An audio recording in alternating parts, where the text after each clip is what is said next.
హరి ఓం శ్రీ మహాగణాధిపతయే నమ. ఐం మహాసరస్వత్యై నమ. దీనామవిత్రేయతు గురుబ్రహ్మ గురువిష్ణు గురుదేవో మహేశ్వర గురు సాక్షాత్ పరబ్రహ్మ తస్మై శ్రీ గురవే నమ.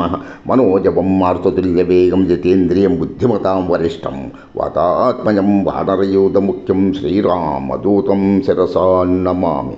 ప్రియ భగవద్బంధువులారా, సుందరకాండ 35వ సర్గ రాముని శరీర లక్షణాల వర్ణన.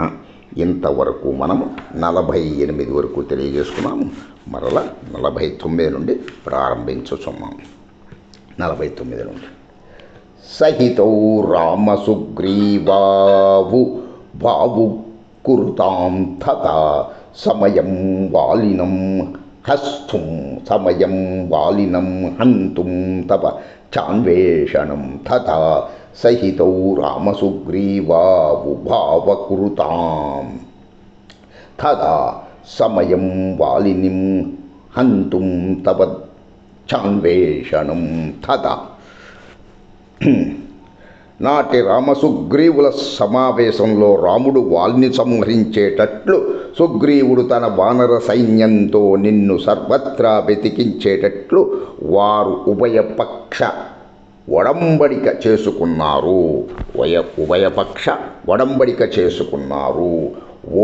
ఆ ఒడంబడిక ప్రకారం మహావీరులైన రామలక్ష్మణులు కిష్కింధకు వెళ్ళారు. అక్కడ జరిగిన పోరులో వానరరాజైన వాలి నేల కొరిగాడు. ఆ పోరులో రాముడు తన సాటి లేని పరాక్రమంతో వాలిని సంహరించి సమస్త భల్లూక వానర సమూహాలను సుగ్రీవుని రాజుగా అభిషిక్తుణ్ణి చేశాడు. ఓ సీతాదేవి, ఈ విధంగా రామసుగ్రీవుల మధ్య ప్రగాఢ మైత్రి ఏర్పడింది. నేను వారిద్దరూ పంపగా నీ వద్దకు దూతగా వచ్చాను. నా పేరు హనుమ. సుగ్రీవుడు తన రాజ్యాన్ని తిరిగి పొందిన పిదప మహాబలశాలులైన వానర యోధులను రప్పించి వారిని అన్ని దిక్కులకు నీ అన్వేషణార్థం పంపించాడు.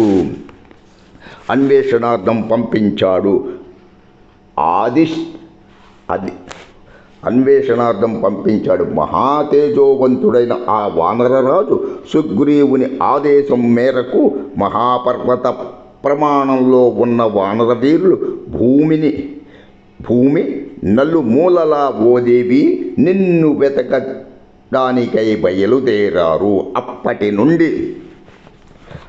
నుండి మేము ఇతర వానర వీరులతో పాటు సుగ్రీవుని ఆదేశాన్ని శిరసా వహించాలని త్వరపడుతూ అతురతతో ఓ దేవి నిన్ను అన్వేషిస్తూ భూతలమంతా గాలిస్తూ సంచరిస్తున్నాం.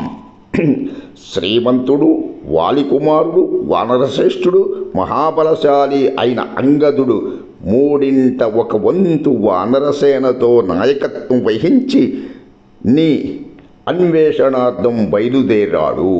వింధ్య పర్వత శ్రేణులలో మా అన్వేషణ సాగిస్తుండగా దారి తెలియకపోవడంతో చెప్పనలవిగాని దుఃఖంలో మునిగిపోయాం. మేము అదే స్థితిలో అనేక పగళ్ళు రాత్రులు గడపవలసి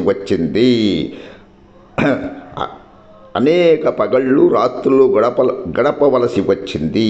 మా అన్వేషణ ప్రయత్నాలు సఫలీకృతం కానందున నిరాశా నిస్పృహలు చోటు చేసుకోవడం వల్ల, ఇచ్చిన గడుపు దాటిపోవడం వల్ల చండ శాసనుడైన సుగ్రీవుని ముందుకు వెళ్ళడం కన్నా మేమంతా ప్రాణత్యాగం చేసుకోవడం ఉత్తమం అని నిర్ణయించుకున్నాం. మేం దుర్గమారణ్యాలను,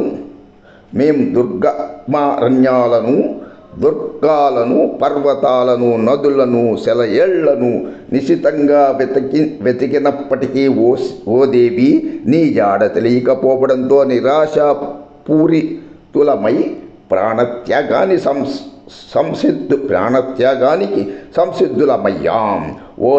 ఓ విదేహ రాజకుమారి, ఈ విధంగా వానర పుంగవులందరూ నిరాహార దీక్షతో ప్రాణత్యాగానికి సిద్ధమవ్వడం చూసి మా నాయకుడైన అంగదుడు దుఃఖ సాగరంలో మునిగిపోయాడు. అతడు జటాయువు మరణాన్ని, తన తండ్రి వాలి మృతిని, అన్వేషణ వైఫల్యాన్ని, మా ప్రాయోపవేశ సంకల్పాన్ని గూర్చి పదే పదే తలుచుకుంటూ కుమిలిపోయాడు. చండ శాసనుడైన సుగ్రీవుడు ఇచ్చిన కాల గడువు దాటడంతో మేం నిరాశానిస్పృహలకు లోనై ప్రాణత్యాగానికి సిద్ధమయ్యాం. అదే సమయంలో మా కార్య సాఫల్యతక అన్నట్లు మహాపరాక్రమశాలి అయిన ఒక గొప్ప పక్షిరాజు మా వద్దకు వచ్చాడు. ఆ వచ్చిన పక్షిరాజు జటాయువు సోదరుడైన సంపాతి. సోదరుని మరణ వార్త విని సంపాతి క్రుద్ధుడై ఇలా పలికాడు: ఓ వానరశ్రేష్ఠులారా, నా తమ్ముడైన జటాయువును ఎక్కడ ఎవరి చేతుల్లో ఓటమి పొంది మరణించాడో నాకు తెలుపండి. జనస్థానంలో నిన్ను కాపాడడానికి ముందుకు వచ్చిన జటాయు ఒక భయంకరమైన రాక్షసుని చేతిలో సంహరింపబడిన ఉదంతాన్ని అంగదుడు పోసగుచ్చినట్లు సంపాతికి చెప్పాడు. ఓ సీతాదేవి, జటాయువు మరణం గురించి విని దుఃఖించిన అరణపుత్రుడైన ఆ సంపాతి, నువ్వు రావణుని అంతఃపురంలో నిర్బంధంలో ఉన్నట్లు మాతో చెప్పాడు. సంతోషకరమైనది. అదే సమయంలో ఉత్తేజాన్ని కలిగించేది అయిన ఆ సంపాతి పలుకులు వినగానే అంగదుడు నేతృత్వంలో ఉన్న మేమందరము వెంటనే అక్కడ నుంచి బయలుదేరాము. నిన్ను కనుగొనగలమనే ఆశ చిగురించడంతో మేమందరము సమధికోత్సాహంతో ఆ వింధ్య పర్వతం నుండి బయలుదేరి సముద్రపు ఉత్తర తీరం చేరుకున్నాము.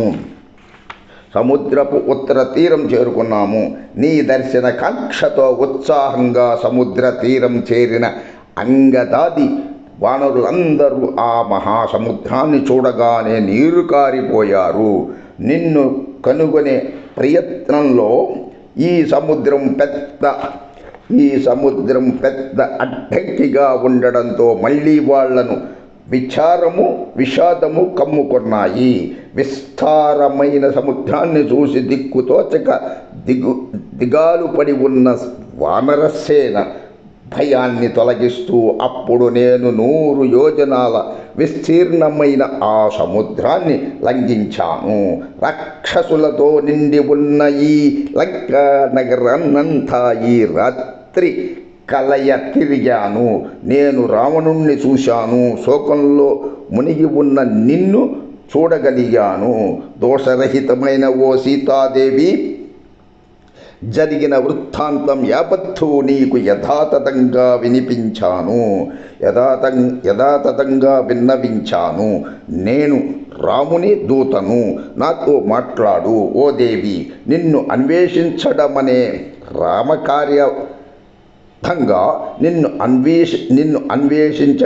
రామకార్యార్థంగా నేను ఇక్కడకు వచ్చాను. నేను సుగ్రీవుని మంత్రిని, వాయుదేవుని కుమారుణ్ణి. ఈ విషయం అర్థం చేసుకో. నేను సుగ్రీవుని మంత్రిని, వాయుదేవుని కుమారుణ్ణి. ఈ విషయాన్ని అర్థం చేసుకో తల్లి. లోకంలోని సమస్త శస్త్రధారులలో సర్వశ్రేష్టమైన నీ పతి రాముడు క్షేమంగా ఉన్నాడు. సర్వశుభలక్షణాల శోభితుడు, అన్నగారి సేవలో తత్పరుడయ్యేవాడు అయిన లక్ష్మణుడు కూడా కుశలంగానే ఉన్నాడు. ఓ దేవి, అమిత పరాక్రమవంతుడైన నీ భర్త రామునికి సహితం చేకూర్చే కార్యార్థం సుగ్రీవుని ఆదేశం మేరకు నేను మాత్రమే ఒంటరిగా ఇక్కడికి వచ్చాను.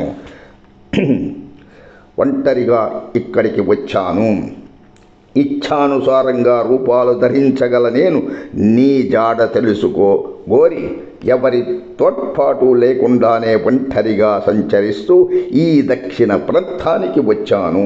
నీ జాడ తెలియకపోవడంతో దుఃఖ సాగరంలో పరితపిస్తున్న వానర సైన్యానికి అదృష్టం కొద్దీ నీ దర్శన భాగ్యం నాకు కలిగిందనే సంతోషకరమైన వార్తను తెలిపి వారి శోకాన్ని తొలగిస్తాను. అమ్మా, నా అదృష్టం బాగుంది.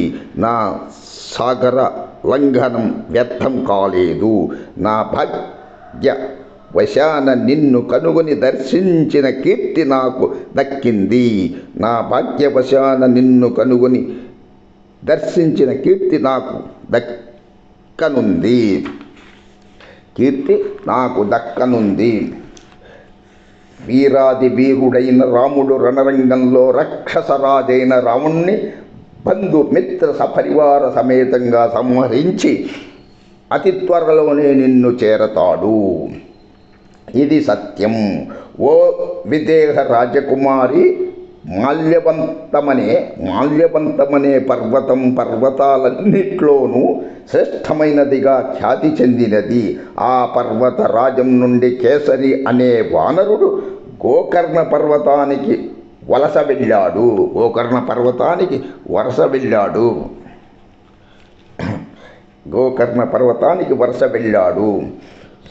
శంబసాధనుడనే రాక్షసుడు ఆ సముద్రం తీరంలో వెలసిన గోకర్ణ క్షేత్రంలో మితిమీరిన అగడాలు సృష్టిస్తున్నాడు. దేవతల ఋషుల ఆదేశానుసారం ఆ కేసరి ఆ రాక్షసుని సంహరించాడు. వానర వీరుడైన ఆ కేసరి నా తండ్రి. ఓ సీతాదేవి, ఆ వానర శ్రేష్ఠుడైన కేసరి భార్య యందు వాయుదేవుని అనుగ్రహం వలన నేను జన్మించాను. నా స్వీయ చేతల మూలంగా లోకంలో నాకు హనుమంతుడనే పేరు కలిగింది. ఓ సీతాదేవి, నా పట్ల నీకు పూర్తిగా నమ్మకం కలిగే నిమిత్తం నీ భర్త గుణగణాలను త్వరలోనే రాముడు వచ్చి నిన్ను ఇక్కడ నుండి తీసుకుపోగలడు.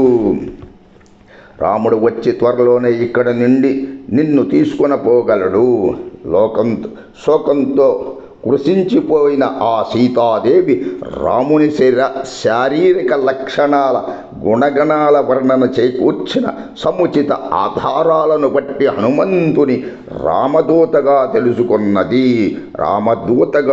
తెలుసుకున్నది.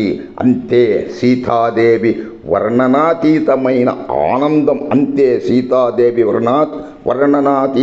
ఆనందం పొందింది.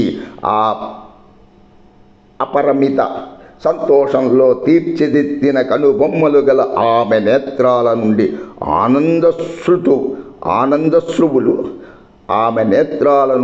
ఆనందాశ్రువులు ధారకట్టాయి. అంచుల వద్ద ఎరుపు ఛాయతో తెల్లనై విశాలములైన నేత్రాలు గల ఆ సీతాదేవి అమిత సుందరమైన ముఖారవిందం రాహువు విడిచిన చంద్రునిలా ప్రకాశించింది.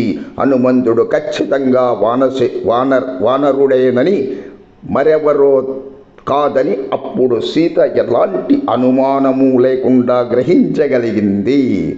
హనుమంతుడు ఖచ్చితంగా వానరుడేనని మరెవరో కాదని అప్పుడు సీత ఎలాంటి అనుమానము లేకుండా గ్రహించగలిగింది. తరువాత ప్రసన్నమైన చూపుతో ఆ కపీంద్రుణ్ణి చూసింది. అప్పుడు హనుమంతుడు మళ్ళీ ఇలా